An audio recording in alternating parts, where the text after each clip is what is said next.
নমস্কাৰ এটা নতুন ভিডিঅ'লৈ আপোনালোকক পুনৰবাৰ স্বাগতম জনাইছোঁ আশা কৰোঁ আপোনালোক সকলো ভালে কুশলে আছে আৰু আপোনালোকৰ আশীৰ্বাদত মই ভালে কুশলে আছোঁ আজি দেওবাৰ আছিল আৰু ভাবিলোঁ আজি ভিডিঅ'টো ঘৰৰ পৰা প্ৰস্তুত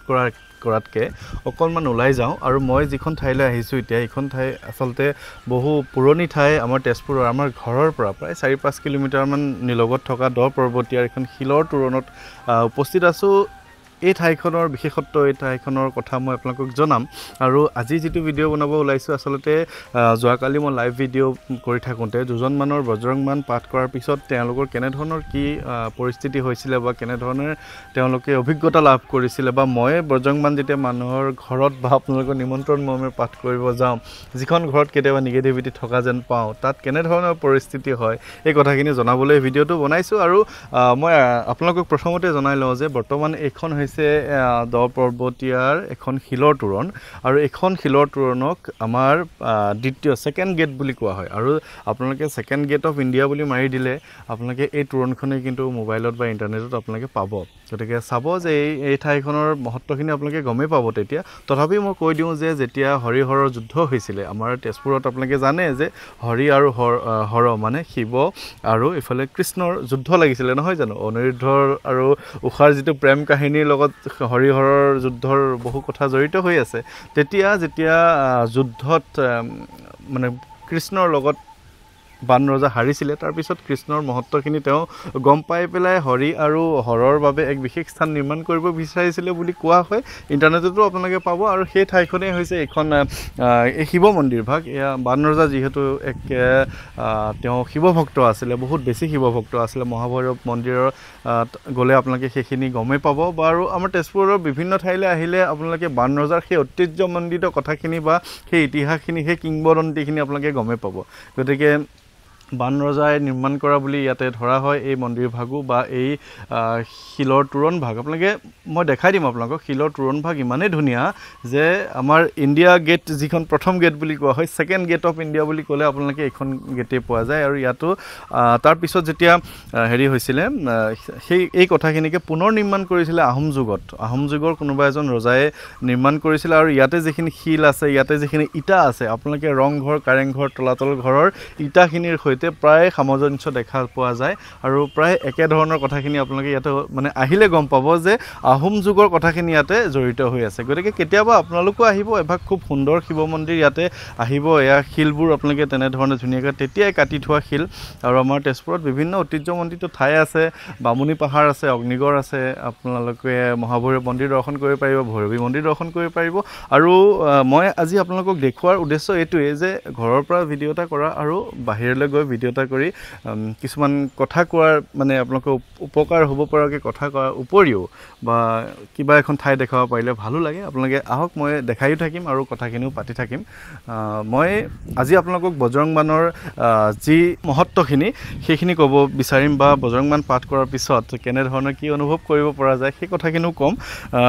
আচলতে যোৱাকালি মই এটা লাইভ ভিডিঅ' কৰিছিলোঁ তাতে এজন লোকে মোক কৈছিলে যে মই বজৰংবানখন পাঠ কৰিছিলোঁ আৰু পাঠ কৰি থাকোঁতে আধা পাঠ কৰি থকা সময়তে তেখেতৰ কাণত কোনোবাই এটা ডাঙৰ শব্দ কৰা যেন অনুভৱ কৰিলে আৰু এজন লোকে তেনেধৰণে কমেণ্টত লিখি দিলে যে তেওঁ বজৰংবান পাঠ কৰিছিলে আৰু বজৰংবান পাঠ কৰাৰ পিছত তেওঁ গোটেই শৰীৰটো গোটেই ঠাণ্ডা হৈ গৈছিলে বা তেওঁ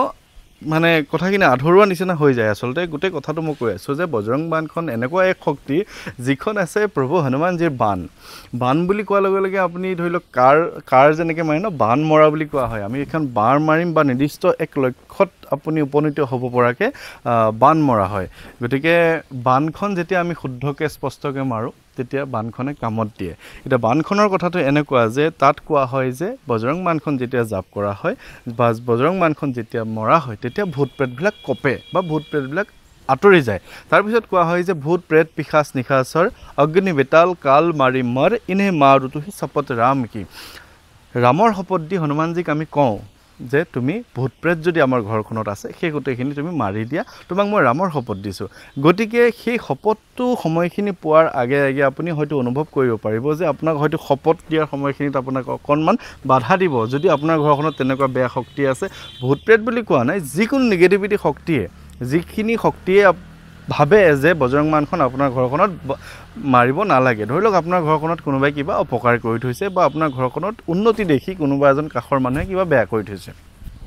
এতিয়া বেয়া যে কৰিছে বেয়া কৰিব পৰাকৈ শক্তি এটা আপোনাৰ ঘৰখনত কিন্তু ৰাখি থৈ গৈছে সেই শক্তিটো আচলতে সেই শক্তিটোৱে আপোনাক বাধা দিব যাতে বানখন মৰা নহওক বা বানখন মাৰিব নালাগে সেইকাৰণে বজৰং বানখন আপুনি যেতিয়া পাঠ কৰিব আপুনি মানে এটা মানে হেৰি কৰি ল'ব মানে ভাবি ল'ব যে মই বানখন মাৰিমেই বা বনখন মই সম্পূৰ্ণ কৰিমেই যদি আপুনি বানখন সম্পূৰ্ণ কৰিব নোৱাৰে তেনেহ'লে আপোনাৰ কিন্তু ক্ষতি হোৱাৰ সম্ভাৱনা থাকে মই আগতেও কৈছোঁ যে বজৰং বান পাঠ কৰিলে আপোনাৰ কোনো ধৰণৰ বিপদ আপদ বা অপায়মংগল নহয় কিন্তু ইয়াতে কেইটামান কথা থাকিব যে যদি আপুনি বানখন সম্পূৰ্ণ কৰিব নোৱাৰে পাঠ কৰি তেনেহ'লে কিন্তু আপোনাৰ বৰ বেছি বিপদ নহ'লেও কিন্তু আপোনাৰ কামটো আপোনাৰ নাহে বা আপোনাৰ সেই যিখিনি বেয়া শক্তিয়ে আপোনাৰ ঘৰখনত অপকাৰ কৰিম বুলি ভাবে বা আপোনাৰ অপকাৰ কৰিবলৈ যিখিনি শক্তি আপোনাৰ ঘৰখনত সোমাই আছে সেই অপশক্তিখিনি আপোনাক কিন্তু আমনি কৰি থাকিব বা আপোনাক পাঠখন কৰিবলৈ বাধা দি থাকিব সেইকাৰণে আপুনি বজৰং বানখন পাঠ কৰাৰ সময়ত আপুনি উদ্দেশ্যটো আপুনি স্থিৰ কৰি ল'ব যে মই বানখন যেনেকৈ যিমান যি বাধা হ'লেও মই পাঠ কৰিমেই বা পাঠ কৰি শেষ কৰিমেই আৰু বজৰং বানখনত তেনেকুৱা ধৰণৰ শক্তি কিছুমানেই সোমাই থোৱা আছে বিৰাট মানে গোটেই বেয়া শক্তিখিনি ধ্বংস কৰিব পৰাকৈ যিমান যি শক্তি আছে গোটেই শক্তিখিনি তাত প্ৰয়োগ কৰা হৈছে আপুনি যেতিয়া ধূনা জ্বলাব আপুনি যেতিয়া চাকি জ্বলাব আপুনি যেতিয়া ধূপ ধূনা জ্বলাই সকলো ধৰণৰ কৰি ল'ব তাৰপিছত যেতিয়া আপুনি নিৰ্দিষ্ট আপোনাৰ উদ্দেশ্যটো লৈ আপুনি তেখেতক বানখন মাৰি আপুনি গোটেই বেয়া শক্তিখিনি আঁতৰাই দিম বুলি ভাবিব আপুনি কিন্তু মনত ৰাখিব যে আপোনাৰ ঘৰখনত কেতিয়াও বেয়া শক্তিয়ে সোমাব নোৱাৰে এতিয়া কথাটো এনেকুৱা যে যেতিয়া বজৰং বানখন পাঠ কৰা হ'ব য'ত পাঠ কৰা হ'ব যিখন ঠাইত বজৰং বানখন পাঠ কৰা হ'ব সেই ঠাইত কেতিয়াও আৰু নিগেটিভিটি আহিব নোৱাৰে বা নাহে তেনেকৈ এতিয়া বহুতেই ধৰি লওক কিছুমান মানুহৰ মনৰ ভ্ৰম কিছুমান থাকে মানুহৰ ভ্ৰম কিছুমান থাকিলে সেই ভ্ৰম কিছুমান আঁতৰোৱাটো অকণমান কঠিন হয় কিন্তু যেতিয়া সেইখন বান মৰা হয় তেতিয়া কোনো কাৰণেই তেনেধৰণৰ বেয়া শক্তিয়ে আপোনাৰ ঘৰখনত কোনো অপকাৰেই কৰিব নোৱাৰে আৰু এতিয়া এনেকুৱা হৈছে যে বজৰং বানখন কেৱল আপুনি সমস্যাত পৰি পাঠ কৰাতকৈ আপুনি এনেকুৱা হৈছে যে আপুনি সমস্যা একো নাই কিন্তু আপোনাৰ ঘৰখনত বজৰং বানখন পাঠ কৰা হৈছে যাতে সমস্যা আপোনাৰ ঘৰত ভৱিষ্যতেও নাহে বিপদ আপদৰ পৰা শনি ৰাহু কেতুৰ দুষাদোষৰ পৰা হ'লেও হওক বা অন্য কিছুমান বেয়া শক্তি বা অন্য কিছুমান বেয়া কথাই যাতে আপোনাক অপকাৰ নকৰে সেইকাৰণে বজৰং বানখন আগতীয়াকৈ মৰা হয় যাতে আপোনাৰ তেনেধৰণৰ অকাল মৃত্যু অপমৃত্যুৰ পৰা আপুনি বাচি থাকিব পাৰে গতিকে বজৰং বানৰ কথাখিনি তেনেকুৱা আপুনি যদি নিজে বজৰং বানখন পাঠ কৰিম বুলি ভাবে আপুনি মনত ৰাখিব যে বজৰং বানখন যেতিয়া আপুনি পাঠ কৰিব আপুনি সম্পূৰ্ণ কৰিব আধৰুৱাকৈ বজৰং বানখন কেতিয়াও নেৰিব আপুনি সম্পূৰ্ণকৈ পাঠ কৰিহে আঁতৰিব হয় আপোনাক কিছুমান যদি আপোনাৰ ঘৰখনত বেয়া কিবা আছে তেনেহ'লে বাধা দিব কাৰণ তেওঁলোক বা সেই বেয়া শক্তিখিনি যাব লাগিবতো গতিকে আপোনাক বাধা দিব যাতে সেই বস্তুখিনি আপোনাৰ ঘৰৰ পৰা যাব নোৱাৰে কিন্তু আপুনি নিজৰ স্থিতি অটল ৰাখিব স্থিতি অটুট ৰাখি আপুনি ধুনীয়াকৈ বজৰং বানখন আপুনি শুদ্ধ স্পষ্ট ভাষাত অলপ ডাঙৰকৈ শব্দ কৰি আপুনি পাঠ কৰি দিব মই আপোনাক কথা দিব পাৰোঁ আৰু মই আপোনালোকক আগতেও কৈ থৈছোঁ যে মই গেৰাণ্টি লৈ থৈছোঁ যে কোনো ধৰণৰ আপোনাৰ অপায় অমংগল নহয় কোনো বিপদ আপদ নহয় বজৰং বান পাঠ কৰাৰ পিছত কিন্তু এটা কথাই আপুনি মনত ৰাখিব যে যিহেতু মই অভিজ্ঞতাসমূহ নতুনকৈ পাই আছে কালি যিহেতু মোৰ লাইভ ভিডিঅ'তে দুজনমানে কমেণ্ট কৰিলে যে বজৰং বান তেওঁলোকে পাঠ কৰাৰ পিছত আধা পাঠ কৰাৰ সময়তে এজনক কাণত কিবা ডাঙৰ শব্দ এটা কোনোবাই কৰিলে কোনোবা এজনৰ গাটো ঠাণ্ডা পৰি গ'ল বা বিভিন্ন ধৰণৰ তেনেকুৱা ধৰণৰ মোক জনাই থাকে গতিকে মই এটা কথাই আপোনাক অনুৰোধ কৰিব বিচাৰোঁ যদি আপোনালোকে পাঠ কৰিম বুলি ভাবে তেনে সম্পূৰ্ণ কৰিব আধৰুৱাকৈ কেতিয়াও নেৰিব গতিকে কথাখিনি তেনেকুৱাই আজি এই পৰিৱেশটো দেখাবলৈ আপোনালোকক চেষ্টা কৰিলোঁ ঘৰৰ ওচৰতে ইমান ধুনীয়া এখন ঠাই আছে এয়া আচলতে বান ৰজা দিনৰে কথা আৰু তেতিয়াই এই মন্দিৰভাগ শিলৰ মন্দিৰভাগ মানে শিৱ মন্দিৰভাগ নিৰ্মাণ কৰা হৈছিলে বান ৰজা যিহেতু অতি বেছি শিৱভক্ত আছিলে গতিকে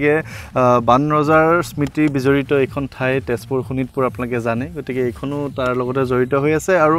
এইখন ঠাইৰ ওচৰে পাজৰে আৰু বিভিন্ন তেনেকুৱা ধৰণৰ ধ্বংসাৱশেষ আছে যিখিনি পুৰাতত্ত্ব বিভাগৰ অধীনত আছে বৰ্তমান অলপ আগতে গ্ৰহদৌল বুলি ঠাই এখনো আছে তাতো কেতিয়াবা পাৰিলে মই আপোনালোকক ভিডিঅ' এটা বনাই দেখাম সদ্যহতে আজি মই